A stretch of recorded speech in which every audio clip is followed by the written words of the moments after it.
فرمان آخری نبی صلی اللہ علیہ وآلہ وسلم، تم اپنی مجلسوں کو مجھ پر درود پڑھ کر آراستہ کرو، تمہارا مجھ پر درود پڑھنا بروز قیامت تمہارے لیے نور ہوگا۔ صلو علی الحبیب صلی اللہ تعالی علی محمد صلی اللہ علیہ وسلم۔ 16واں پارہ سورہ طٰہٰ کا ترجمہ و تفسیر ہم سن رہے تھے۔ اعوذ باللہ من الشیطان الرجیم،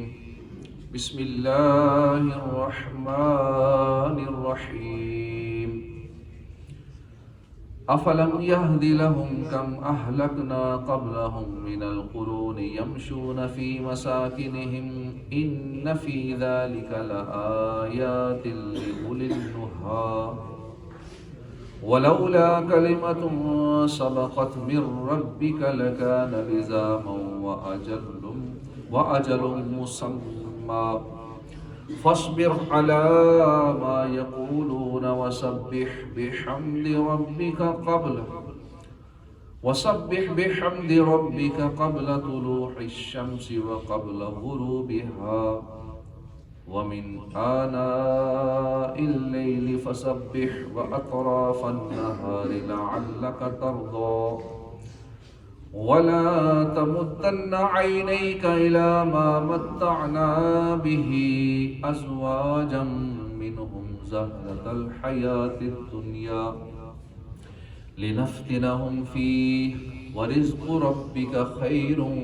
وأبقى۔ اللہ کے نام سے شروع جو نہایت مہربان اور رحمت والا۔ افلم یہدی،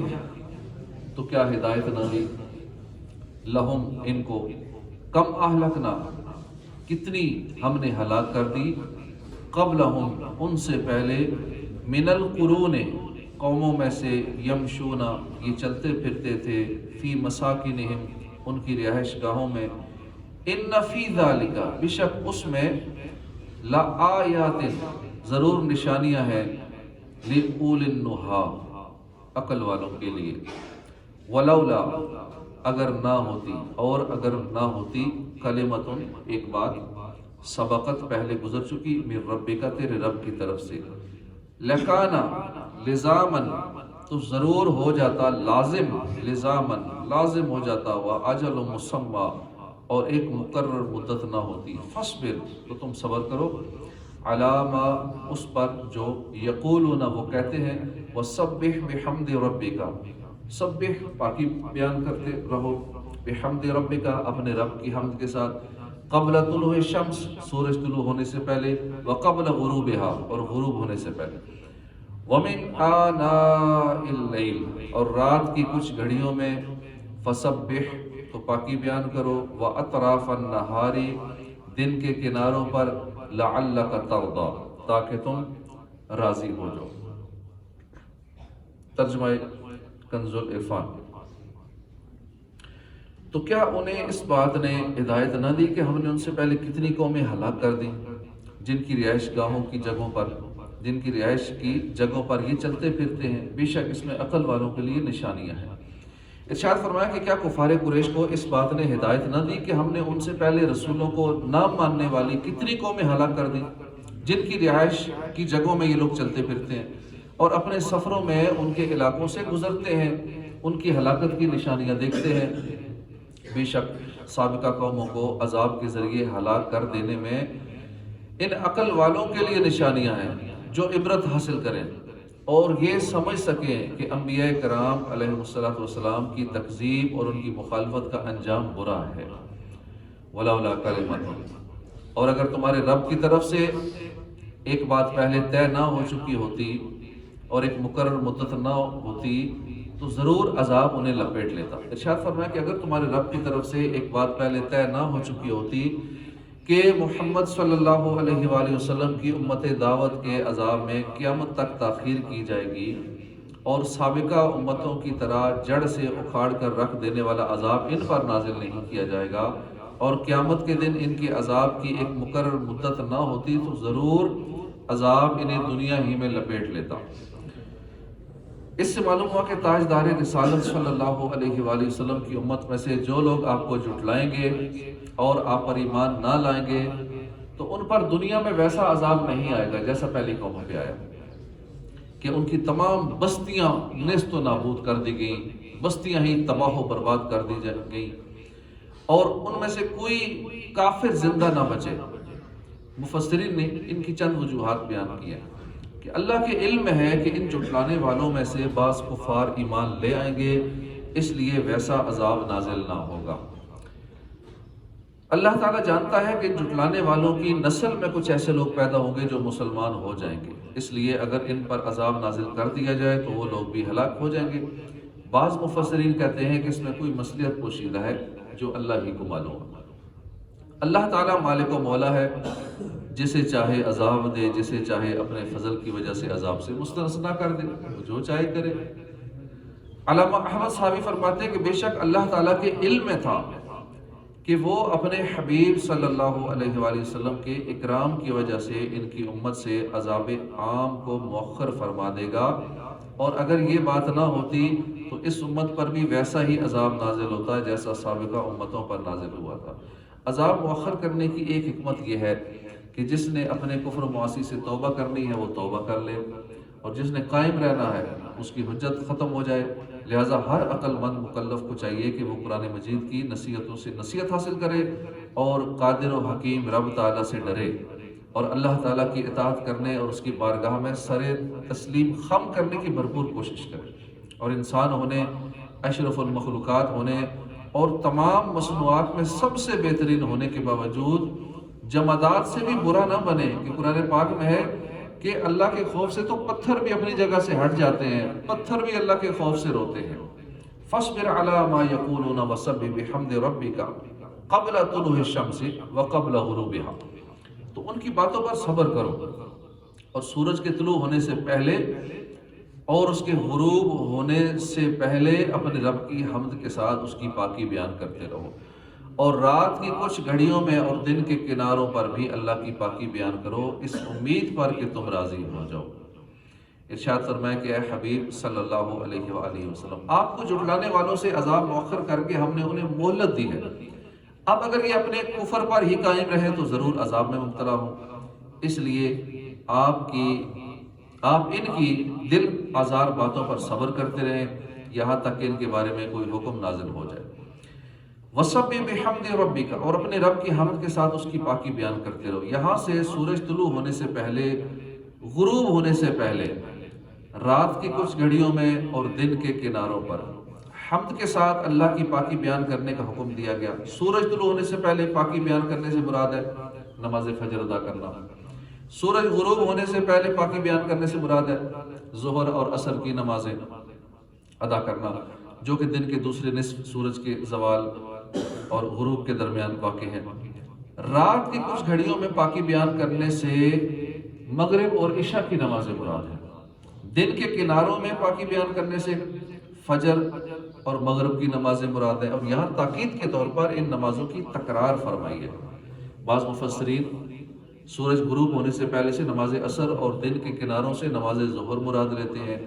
ان کی توجیہ یہ ہے کہ نماز ظہر زوال کے بعد ہے، اور اس وقت دن کے پہلے نصف اور دوسرے نصف کے کنارے ملتے ہیں، اور یہاں پہلے نصف کی انتہا اور دوسرے نصف کی ابتدا ہوتی ہے جب زوال کا ٹائم ختم ہوتا ہے، ظہر کا ٹائم جیسے شروع ہوتا ہے۔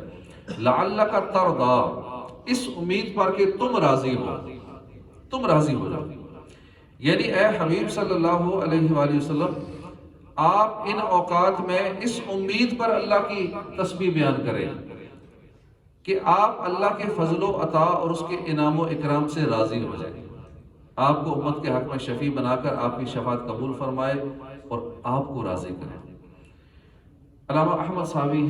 اس آیت کے تحت اپنی مشہور کتاب تفسیر صحابی میں فرماتے ہیں کہ اے بندے، اس لطف و کرم والے خطاب کو دیکھ کہ جس سے معلوم ہوتا ہے کہ حضور اقدس صلی اللہ علیہ وسلم رب العالمین کے حبیب ہیں اور ساری مخلوق سے افضل ہے، کیونکہ اللہ تعالیٰ نے ان سے یوں نہیں فرمایا تاکہ میں راضی ہو جاؤں کہ آپ تسبیح بیان کرو، ہم بیان کرو تاکہ میں راضی ہو جاؤں، یوں اس طرح کا کوئی اور کلام نہیں فرمایا کہ جیسے یوں نہیں فرمایا کہ تاکہ آپ کو میری رضا حاصل ہو جائے، میں راضی ہو جاؤں، بلکہ یوں فرمایا لعلک ترضی، اے حبیب تاکہ آپ راضی ہو جائیں۔ آپ تسبیح بیان کریں، آپ اللہ کی حمد کریں، اے محبوب تاکہ آپ راضی ہو جائیں۔ اور یہاں نبی اکرم صلی اللہ علیہ وسلم کا یہ فرمان بھی ملحوظ رہے کہ میری آنکھوں کی ٹھنڈک نماز میں ہے، اور حضرت عائشہ صدیقہ کا یہ قول بھی پیش نظر رہے جس میں آپ اپنے پیارے محبوب سے عرض کرتی ہیں، یا رسول اللہ میں حضور کے رب کو دیکھتی ہوں کہ وہ حضور کی خواہش پوری کرنے میں جلدی فرماتے ہیں۔ بس رسول کریم صلی اللہ علیہ وسلم کو نماز کا حکم اس لیے نہیں دیا گیا کہ کوئی ان کی خطا ہے جو معاف ہو جائے، یا اس لیے نہیں دیا گیا کہ نماز ادا کریں اور اللہ ان سے راضی ہو جائے، بلکہ اس لیے دیا گیا ہے تاکہ حضور صلی اللہ علیہ وسلم راضی ہو جائیں، کیونکہ نماز میں حضور صلی اللہ علیہ وسلم اپنے رب کی بارگاہ میں حاضری دیتے ہیں جو ان کی آنکھوں کی ٹھنڈک ہے، اور اس امت کے کامل عارف اولیاء کرام کو بھی اس مقام سے کچھ حصہ ملتا ہے۔ وَلَا تَمُدَّنَّ عَيْنَيْكَ إِلَىٰ مَا مَتَّعْنَا بِهِ أَزْوَاجًا مِّنْهُمْ زَهْرَةَ الْحَيَاةِ الدُّنْيَا۔ اور اے سننے والے، ہم نے مخلوق کے مختلف گروہوں کو دنیا کی زندگی کی جو تر و تازگی فائدہ اٹھانے کے لیے دی ہے تاکہ ہم انہیں اس بارے میں آزمائیں، تو اس کی طرف تو اپنی آنکھیں نہ پھیلا، اور تیرے رب کا رزق سب سے اچھا ہے اور سب سے زیادہ باقی رہنے والا ہے۔ اس آیت میں بظاہر خطاب نبی کریم صلی اللہ علیہ وسلم سے ہے، اور اس سے مراد آپ کی امت ہے، اور آیت کا خلاصہ یہ ہے کہ اے سننے والے، ہم نے کافروں کے مختلف گروہوں جیسے یہودیوں، عیسائیوں، مشرکوں وغیرہ کو جو دنیا کا ساز و سامان دیا یا اس سے فائدہ اٹھانے کے لیے موقع دیا، ساز و سامان دیا کہ اس سے فائدہ اٹھاتے ہیں، وہ اس وجہ سے دیا ہے تاکہ ہم انہیں اس کے سبب اس طرح آزمائش میں ڈالیں کہ ان پر جتنی نعمتیں زیادہ ہوں اتنی ان کی سرکشی اور طغیان بڑھے اور وہ سزائے آخرت کے سزاوار ہوں۔ لہٰذا تو تعجب اور اچھائی کے طور پر اس کی طرف اپنی آنکھیں نہ پھیلا، اور آخرت میں تیرے رب کا رزق جنت ہے، اور جنت کی نعمتیں سب سے اچھی اور سب سے زیادہ باقی رہنے والا وہ رزق ہے جو جنت ملنا ہے، جنت میں ملے گا۔ اس لیے کافروں کی دولت دیکھ کے، کافروں کی آسائشیں دیکھ کے للچائی ہوئی نظروں سے نہ دیکھو، کیونکہ ان کو تو زیادہ اس لیے دے رہے ہیں کہ ان کی ساری توجہ ادھر لگ جائے کہ بس یہی زندگی سارا کچھ ہے، آخرت ان کی سرکشی بڑھتی ہے۔ دیکھو ہم کافر ہیں، اللہ کو نہیں مانتے، پھر بھی مسلمانوں سے بہتر ہے، دولت زیادہ ہے، عیش و عشرت زیادہ ہے، بس اسی طرح ان کی سرکشی بڑھتی رہے، ان کا آخرت میں سزا بڑھتی رہے۔ اس آیت سے معلوم ہوا کہ کافروں کے دنیاوی ساز و سامان، مال، عیش و عشرت، دولت کافروں کے لیے اللہ کی طرف سے آزمائش ہے۔ اس لیے مومن کو چاہیے کہ وہ تعجب سے کفار کو نہ دیکھے، کسی دولت مند کو تعجب سے نہ دیکھے، اچھائی کی نظر سے نہ دیکھے، فلاں تو کامیاب ہو گیا، اس کو اتنا مال آ گیا۔ حضرت حسن بصری فرماتے ہیں کہ نافرمانوں کی شان و شوکت اور روب داب نہ دیکھو، بلکہ یہ دیکھو کہ گناہ اور معصیت کی ذلت کس طرح ان کی گردنوں سے نمودار ہے۔ ان میں ان لوگوں کے لیے بڑی نصیحت ہے جو فی زمانہ کفار کی دنیاوی ٹیکنالوجی دیکھ کر، مال و دولت کی ترقی دیکھ کر، عیش و عشرت کی فراوانی دیکھ کر ان سے مروب ہو جاتے ہیں اور دین اسلام سے ناراض دکھائی دیتے ہیں، جبکہ انہیں یہ نہیں دکھائی دیتا کہ اس ترقی اور دولت مندی کی وجہ سے اللہ کی نافرمانی کرنے اور اس کے احکام سے سرکشی کرنے میں وہ کتنا آگے بڑھ چکے ہیں۔ کیا انہوں نے دیکھا نہیں کہ اسی ترقی کے سبب آج کون سا گناہ ایسا ہے وہ جو نہیں کر رہے؟ فحاشی، عریانی، بے حیائی، بے شرمی کی کون سی ایسی حد ہے جو وہ پار نہیں کر چکے؟ ہر گناہ تو کر رہے ہیں، ظلم و ستم، سفاکی، بے رحمی کی کون سی ایسی لکیر ہے جسے وہ مٹا نہیں چکے؟ مسلمانوں کو ذلت اور رسوائی میں ڈبونے کے لیے کون سا ایسا دریا ہے جس کے بند وہ توڑ نہیں چکے؟ افسوس، ان سب چیزوں کو اپنی جیتی جاگتی آنکھوں سے دیکھنے، سماعت سے بھرپور کانوں سے سننے کے باوجود بھی لوگ عبرت نہیں پکڑتے۔ کفار کے عیش و عشرت اور ترقی اور دولت کی داستانیں سن سنا کر مسلمانوں کی غربت اور ذلت کا رونا رو کر نہ صرف خود اسلام سے دور ہوتے چلے جا رہے ہیں بلکہ دوسرے مسلمانوں کو بھی دین اسلام سے دور کرنے کی کوششوں میں مصروف ہیں۔ اللہ پاک عقل سلیم اور ہدایت عطا فرمائے۔ وَأْمُرْ أَهْلَكَ بِالصَّلَاةِ وَاصْطَبِرْ عَلَيْهَا لَا نَسْأَلُكَ رِزْقًا نَحْنُ نَرْزُقُكَ وَالْعَاقِبَةُ لِلتَّقْوَىٰ۔ اور اپنے گھر والوں کو نماز کا حکم دو، خود بھی نماز پر ڈٹے رہو۔ ہم تجھ سے کوئی رزق نہیں مانگتے بلکہ ہم تجھے روزی دیں گے۔ ہم تجھ سے رزق نہیں مانگتے، ہم تجھے روزی دیں گے، اور اچھا انجام پرہیزگاروں کے لیے ہے۔ ارشاد فرمایا اے حبیب صلی اللہ علیہ وسلم جس طرح ہم نے آپ کو نماز ادا کرنے کا حکم دیا، اسی طرح آپ اپنے گھر والوں کو نماز پڑھنے کا حکم دیا کریں، خود بھی نماز ادا کرنے پر ثابت قدم رہیں۔ حضرت ابو سعید خدری فرماتے ہیں جب یہ آیت نازل ہوئی تو نبی کریم صلی اللہ علیہ وسلم 8 ماہ تک حضرت علی کے دروازے پر صبح کی نماز کے وقت تشریف لاتے رہے اور فرماتے رہے الصلاۃ رحمکم اللہ انما یرید اللہ لیذھب عنکم الرجس اہل البیت ویطہرکم تطہیرا، یعنی سرکار صلی اللہ علیہ وسلم صبح صبح جگاتے رہے۔ تو ہمیں بھی اس سنت پر عمل کرنا چاہیے، صبح صبح مسلمانوں کو جگاتے رہیں، ہم گھر سے نکلیں تو صدائے مدینہ لگانا شروع کر دیں، فجر کی نماز کے لیے مسلمانوں کو جگاتے رہیں، انشاءاللہ سنت پہ عمل ہو جائے گا، اور ہمارے جگانے سے اگر کسی نے نماز ہی پڑھ لی تو اس نماز کا بھی ثواب ملے گا ہمیں۔ یاد رہے کہ اس خطاب میں حضور کی امت بھی شامل ہے، اور آپ کے ہر امتی کو بھی یہ حکم ہے کہ وہ اپنے گھر والوں کو نماز ادا کرنے کا حکم دے، خود بھی نماز ادا کرنے پر ثابت قدم رہے۔ ایک اور مقام پہ فرمایا یا ایھا الذین آمنوا قوا انفسکم واہلیکم نارا وقودھا الناس والحجارہ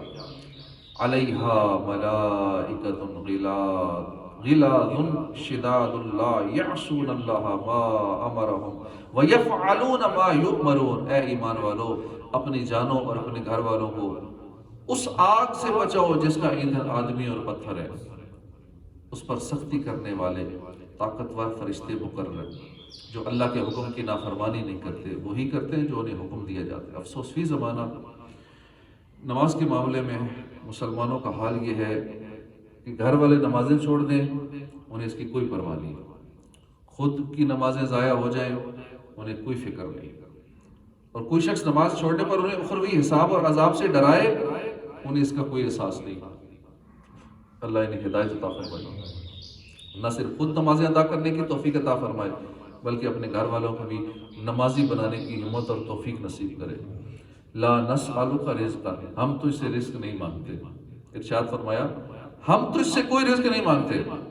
اور اس بات کا پابند نہیں کرتے کہ ہماری مخلوق کو روزی دے یا اپنے نفس اور اپنے اہل کی روزی کے ذمہ دار ہو، بلکہ ہم تجھے روزی دیں گے اور انہیں بھی دیں گے، تجھے بھی روزی دیں گے، تیرے گھر والوں کو بھی روزی دیں گے۔ تو روزی کے غم میں نہ پڑ بلکہ اپنے دل کو امر آخرت کے لیے فارغ کر کہ جو اللہ کے کام میں ہوتا ہے اللہ تعالیٰ اس کی کارسازی کرتا ہے،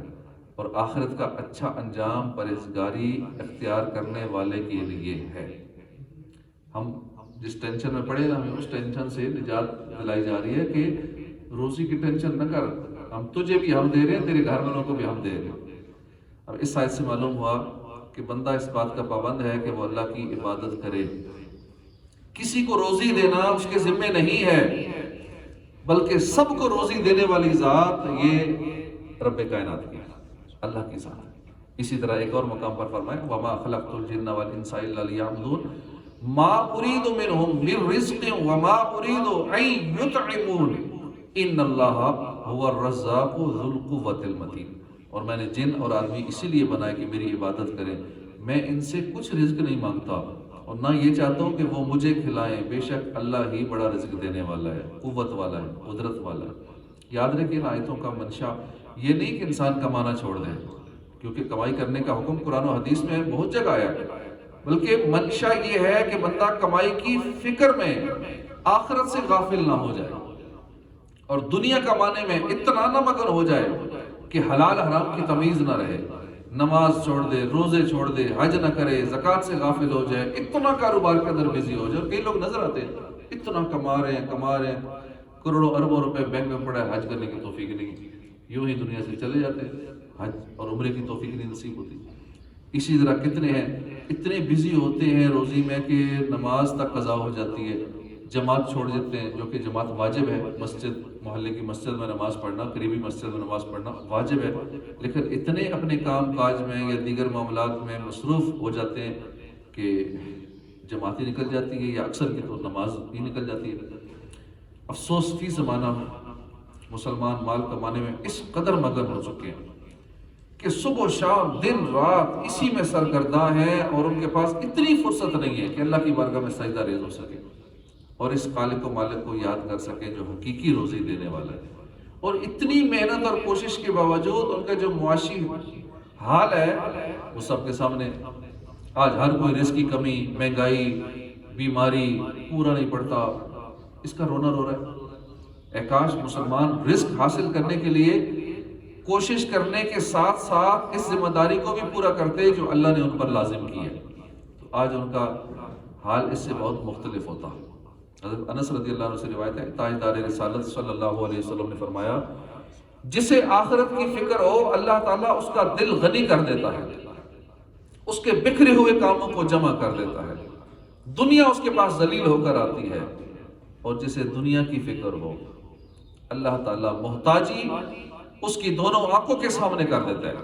اس کے جمع شدہ کاموں کو منتشر کر دیتا ہے، دنیا کا مال بھی اسے اتنا ہی ملتا ہے جتنا اس کے مقدر میں۔ ہر وقت بندہ سوچیں منتشر رہتی ہیں، خیالات سکیٹرڈ خیالات، پتہ نہیں لگتا کروں کیا، ادھر سے شروع کروں، یہ کروں وہ کروں، اور ساری سوچیں بکھری پڑی رہتی ہیں، ٹینشن رہتی ہے، محتاجی کا خوف، ہر وقت محتاجی کا خوف، کروڑوں روپیہ ہے تو بھی محتاجی کا خوف، یہ ختم نہ ہو جائے، یہ جو 50 کروڑ بینک میں ہے یہ ختم نہ ہو جائے، کچھ ہو نہ جائے، کبھی ٹیکس والوں کا ڈر تو کبھی کسی اور کا ڈر تو کبھی چوروں ڈاکوں کا ڈر، تو بس خوف و ہراس میں بیچارے کی زندگی گزرتی ہے۔ وجہ یہ ہوتی ہے کہ وہ آخرت کی فکر چھوڑ کے صرف دنیا کی فکر میں لگا ہوتا ہے۔ جس طرح کہ اس حدیث پاک میں ہم نے سنا کہ جسے آخرت کی فکر ہوتی ہے اللہ تعالیٰ اس کا دل غنی کر دیتا ہے، سارے اس کے بکھرے ہوئے کام جمع کر دیتا ہے، اور دنیا اس کے پاس ذلیل ہو کر آتی ہے۔ اور جسے دنیا کی صرف فکر ہو اللہ محتاجی اس کے دونوں آنکھوں کے سامنے، ہر وقت اسے محتاجی کا ڈر، ہر وقت محتاجی کا ڈر رہتا ہے۔ ایک اور حدیث پاک حضرت عبداللہ بن مسعود سے روایت ہے، نبی کریم صلی اللہ علیہ وسلم نے فرمایا، جو شخص تمام فکروں کو چھوڑ کر ایک چیز کی فکر سے تعلق رکھے گا، یعنی آخرت کی فکر سے تعلق رکھے گا، اللہ تعالیٰ اس کے تمام دنیاوی کام اپنے ذمہ لے لے گا۔ اور جو دنیاوی فکروں میں مبتلا رہے گا اللہ تعالیٰ کو کچھ پرواہ نہیں ہے، وہ کہیں بھی مرے، چھوڑ فکر دنیا کی چل مدینے چل، مصطفیٰ غلاموں کی قسمتیں بدلتے، دنیا بھر کے غم یا ایک تیرا غم، یہ غم ہوگا تو کتنے غم نہ ہوں۔ تو آپ آخرت کی غم لگا لیں، آخرت کی فکر لگا لیں، دنیا کی ٹینشنوں سے اللہ پاک آزاد کر دے گا، اللہ پاک ہمارے سارے کام اپنے ذمہ لے لے گا۔ جب بھی کوئی موقع آئے گا اللہ کی ایسی بھی مدد آئے کہ آپ حیران ہو جائے کہ میرے کام ہو کیسے کیا، کہ ہم جب اپنے کاموں کو سیدھا کرنے میں لگیں گے تو پھر نہیں ہوگا، اللہ سیٹ کرے گا سارے کاموں کو تو سارے سیٹ ہو جائیں گے، غیب سے مدد ہوگی۔ تیسری حدیث بات ہے حضرت ابو ہریرہ رضی اللہ عنہ سے روایت ہے، رسول کریم صلی اللہ علیہ وسلم نے فرمایا، اللہ تعالیٰ ارشاد فرماتا ہے، اے انسان تو میری عبادت کے لیے فارغ ہو جا، میں تیرا سینہ غنا سے بھر دوں گا، تیرا سینہ غنا سے بھر دوں گا، تیری محتاجی کا دروازہ بند کر دوں گا، اور اگر تو ایسا نہیں کرے گا تو تیرے دونوں ہاتھ مشاغل سے بھر دوں گا، تیری محتاجی کا دروازہ بند نہیں کروں گا۔ یعنی جب بندہ اپنے آپ کو صرف عبادت کے لیے فارغ کر لیتا ہے اللہ پاک اسے غنی کر دیتا ہے، اللہ پاک اس کے سینوں کو غنا سے بھر دیتا ہے، محتاجی کا دروازہ بند کر دیتا ہے۔ لیکن جو صرف دنیا کی فکر میں لگا رہتا ہے، عبادت سے دور ہو جاتا ہے، فکر آخرت سے غافل ہو جاتا ہے، نہ اسے نمازوں کی پرواہ ہے، نہ دیگر نیک اعمال کی، فرائض و واجبات کی چھوڑ ہے، اگر تو ایسا کرے گا تو تیرے ہاتھوں کو مشاغل سے بھر دوں گا، مصروفیت سے بھر دوں گا۔ لوگ کہتے ہیں بہت مصروف ہیں، اور واقعی کہیں ہیں بھی مصروف، لیکن وہ مصروف بندے یہ بھی غور کرے کہ ایسا تو نہیں ہماری مصروفیت اللہ کی طرف سے سزا ہے، عبادت سے دوری کی سزا ہے۔ بڑھاپے تک مرنے تک اتنے بزی ہیں کہ ان کے پاس 24 گھنٹے میں ٹائم نہیں ہے، یہ کام کوئی اور دین کے لیے کہو نا کہ چلو جی 2-4 دن کے لیے اللہ کی راہ میں سفر کر لیں، یا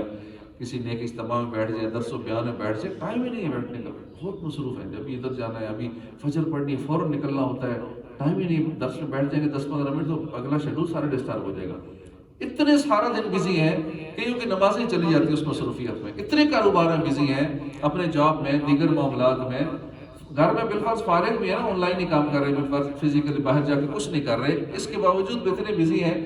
تو یہ غور کریں کہ یہی یہ مصروفیت، یہ مشاغل کہیں اس حدیث پاک کو ذہن میں رکھتے ہوئے کہ ایسا تو نہیں ہے کہ میں عبادت سے دور ہوں، اللہ نے مجھے سزا کے طور میں مشغول کر دیا، اور بندہ مشغول ہی ہوتا ہے اچانک موت آ جاتی ہے۔ اگر تو ایسا نہیں کرے گا، یعنی عبادت کے لیے فارغ نہیں کرے گا، تیرے دونوں ہاتھ مشاغل سے بھر دوں گا۔ اتنا بندہ کما رہا ہے، ادھر سے بھی ڈالر آ رہے ہیں، ادھر سے بھی آ رہے ہیں، اکاؤنٹ بھر گئے، لیکن پھر بھی بندہ اتنا بزی ہے، اتنا مال آنے کے باوجود بھی وہ بزی ہے، ہر وقت مصروف ہے، اور محتاجی بھی نہیں جائے گی ایسے کی، ہر وقت محتاجی بھی، تنگ دستی بھی، محتاجی کا خوف بھی۔ اس آیت سے اشارتاً یہ بھی معلوم ہوتا ہے کہ نیک اعمال سے روزی کے دروازے کھلتے ہیں۔ اندر کی بات یہ پتہ چلی، جو بھی ساری باتیں سنی ہم نے، خلاصہ کہہ لیں یا اندر کی بات کہہ لیں، کہ اللہ کی عبادت میں لگ جائیں، اللہ پاک روزی کے دروازے کھول دے گا۔ بندہ سوچے گا میں کروں یہ کروں یہ کروں، اتنی آپشنز آ گئی ہیں، لیکن جو عبادت سے دور ہوگا وہ کہے گا پتہ سمجھ نہیں لگ رہی کروں کیا، حالات ہی ٹھیک نہیں ہے پاکستان کے، یہاں تو روزگار ہے ہی نہیں، ادھر تو کاروبار بھی نہیں ہے، روزگار بھی نہیں ہے، کوئی مواقع ہی نہیں ہے، یہاں کچھ بھی نہیں ہے۔ بھائی بات باہر جاتے ہیں جب 2-4-6 لاکھ لگا کے، ادھر جا کے تنگ آ کے 2-4-5 سال ضائع کر کے، لاکھوں روپے ضائع کر کے پھر پریشان، اب کیا کریں جی؟ تو یوں ہی ٹینشن میں ساری عمر گزار دیتے ہیں۔ کسی کو شوگر ہو جاتی ہے، کوئی ڈپریشن کا مریض بن جاتا ہے، طرح طرح کی بیماریاں لگا کسی ٹینشن میں بس دنیا سے آگے چلے جاتے ہیں۔ تو اشارتاً یہ بھی معلوم ہوا کہ نیک اعمال کرنے سے روزی میں برکت ہوتی ہے، روزی بڑھ جاتی ہے، روزی کے دروازے کھل جاتے ہیں۔ اتنے دروازے کھلتے ہیں، بندہ سوچتا ہے میں ادھر سے داخل ہوں، میں اس دروازے سے داخل ہوں، اس سے داخل ہوں، کیا کروں؟ یہ اللہ کا کرم ہوتا ہے عبادت گزاروں والوں کے، عبادت کرنے والوں کے لیے۔ ایک اور مقام پہ فرمایا وَمَن يَتَّقِ اللَّهَ يَجْعَلْ لَهُ مَخْرَجًا وَيَرْزُقْهُ من حیث لا یحتسب، اور جو اللہ سے ڈرے اللہ اس کے لیے نکلنے کا راستہ بنا دے گا، اور اسے وہاں سے روزی دے گا جہاں اس کے گمان بھی نہیں ہے۔ بس ہم سوچتے ہیں نا فلاں کام کروں گا تو کچھ ملے گا، یہ بزنس میرا چل رہا ہے اسی سے مل رہا ہے، یہ نہیں رہے گا تو پھر میرا کیا بنے گا، اچھا یہ جاب ہے یہ چلی گئی کیا بنے گا۔ اللہ وہاں سے رزق دے گا جہاں ہم سوچ بھی نہیں سکتے۔ جب وہ روزی کے دروازے کھولتا ہے، کہتے ہیں ہم وظیفہ پڑھ رہے ہیں، اتنے عرصے سے وظیفہ پڑھ رہے ہیں، آپ نے کہا تھا بڑا امیر ہو جاتا ہے بندہ فلاں وظیفہ پڑھنے سے، ہوا تو نہیں ابھی تک، فلاں وظیفہ پڑھنے سے بڑی روزی بڑھ جاتی ہے، جاب لگ جاتی ہے، کاروبار اچھا ہو جاتا ہے، کچھ بھی نہیں ہوا۔ تو اللہ پاک، ہم اپنے گمان سوچتے ہیں نا کہ میرا تو کوئی ہے ہی نہیں، راستہ ہی نہیں ہے، نہ میرے پاس انویسٹمنٹ ہے، نہ کچھ اور ہے، کروں کیا؟ لیکن جب اللہ روزی کے دروازے کھولتا ہے تو پھر سارے طریقے بھی آ جاتے ہیں، ساری آپشنز بھی آ جاتے ہیں، سارے معاملات سیدھے ہو جاتے ہیں۔ اس لیے ہمیں عبادت کے لیے اپنا وقت مخصوص کر لینا چاہیے، خصوصاً یہ صبح کے جو اوقات ہیں، یہ تو رزق تقسیم ہونے کا ٹائم ہے جس میں اکثر لوگ سو رہے ہوتے ہیں۔ رمضان کے علاوہ دیکھیے گا کیا حال ہوتا ہے، نمازیوں کی تعداد کیا ہوگی، نماز فجر پڑھنے والوں کی تعداد کیا ہوگی۔ کئی پکے نمازی ہوتے ہیں وہ بھی فجر نہیں پڑھتے، باقی ساری نمازیں پڑھیں گے، فجر میں آنکھ نہیں کھلتی۔ اب آنکھ کھلنے کے لیے کوشش بھی تو نہیں کرتے، کھانا رات کو دبا کے کھایا، کھانا کھا کے سو گئے، اسی طرح نہ الارم لگائے، نہ اس طرح کی نیت کی پکی کہ میں اٹھ جاؤں گا، تو یہ ساری کوششیں بھی نہیں کی اور پھر آنکھ بھی نہیں کھلی۔ تو یہ دیکھ لے ہر بندہ اپنے پہ غور کرے کہ فجر کے لیے میں نے کوشش کتنی کی ہے جاگنے کے لیے، تو تہجد کی کوشش کریں، اسی طرح اشراق و چاش، توابین کی نمازیں یہ اپنی روٹین میں شامل کر لیں، ایکسٹرا نوافل بھی اپنی روٹین میں شامل رکھیں، ورنہ پچھلے سال کی طرف پھر سال گزر جائے گا۔ ابھی رمضان کی وجہ سے کچھ نہ کچھ نیکیوں کی طرف رجحان بنا ہوا ہے، تو اسی کو آگے جاری رکھنا چاہیے۔ عبادت کا سلسلہ جو رمضان میں کرتے رہیں، آگے کنٹینیو رکھیں تو انشاءاللہ بہت فائدہ ہوگا، اپنی زندگی کا یہی حصہ بن جائے۔ رمضان ہوتا ہے ہماری تربیت کے لیے، ہماری ٹریننگ کے لیے، تاکہ اس میں ہماری ایسی تربیت ہو جائے کہ ہم آگے نیک اعمال کو جاری رکھ سکیں اور وہی ہماری زندگی کی ایک روٹین بن جائے۔ تو اللہ پاک ہمیں کثرت سے نیکیاں کرنے، عبادت کرنے کی توفیق عطا فرمائے، آمین بجاہ النبی الامین صلی اللہ علیہ وآلہ وسلم۔ صلو علی